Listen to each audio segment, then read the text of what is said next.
पुढची बातमी मुंबईच्या सायन किल्ल्याजवळच्या 60 वर्ष जुन्या इमारतींचा पुनर्विकास रखडलाय। पुरातत्व विभागाच्या नियमांमुळे पुनर्विकास रखडल्याचा आरोप स्थानिकांनी केलाय।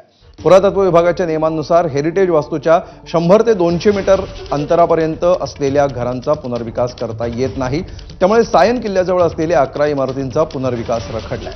नियमांमध्ये शिथिलता देण्याच्या मागणीसाठी इथल्या रहिवाशांनी आज सायन किल्ल्यासमोर आंदोलन केलं। त्यांच्याशी संवाद साधला आमच्या प्रतिनिधींनी। सध्या मी मुंबईच्या सायन किल्ल्याच्या समोर आहे आणि सायन किल्ल्याच्या समोरच्या बाजूला ज्या 11 बिल्डिंग्स आहेत त्याचा पुनर्विकास रखडलेला आहे। त्याचं कारण आहे पुरातत्व विभागाचे नियम। खरं तर या बिल्डिंग आपण बघितल्या तर ह्या 50-60 वर्ष जुन्या आहेत आणि या जुन्या बिल्डिंगचा पुनर्विकास या ठिकाणच्या स्थानिकांना करायचा आहे। मात्र पुरातत्व विभागाचे नियम आहेत, जर एखाद्या हेरिटेज वास्तूच्या जवळ 100 ते 200 मीटर अंतरात काही बिल्डिंग्स असतील तर त्याचा पुनर्विकास हा करता येत नाही। त्यासाठी परवानगी घ्यावी लागते आणि ती परवानगी पुरातत्व विभागाकडून दिली जात नाहीये आणि त्यामुळेच या ठिकाणचे स्थानिक आंदोलन करताना आपल्याला पाहायला मिळतात।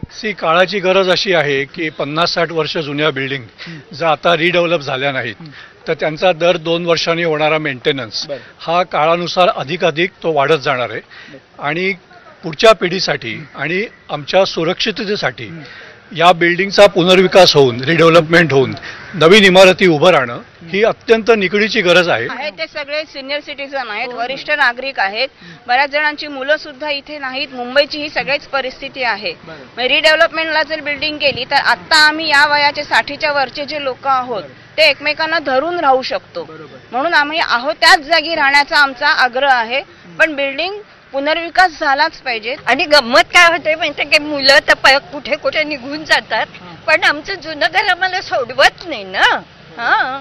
त्यामुळे आता लिफ्ट नाही हे नाही तरी आमची इतकी जुनी वसाहत आहे, एकमेकाला मदत करून आम्ही राहतो। त्यामुळे आपण या प्रतिक्रिया ऐकल्या, त्या प्रतिक्रियांमध्ये हेच सांगतायत की जे पुरातत्व विभागाचे नियम आहेत ते शिथिल व्हावेत आणि जो रखडलेला पुनर्विकास आहे, कारण या सगळ्या नियमांमध्ये हा अडथळा बनलेला आहे पुनर्विकास आणि तो पुनर्विकास व्हावा हीच त्यांची मागणी आहे आणि त्यासाठीच आज रस्त्यावर आंदोलन करताना हे स्थानिक आपण बघतोय। कॅमेरामॅन अनिल संगारेसह मी वेदांत नेब, एबीपी माझा, मुंबई।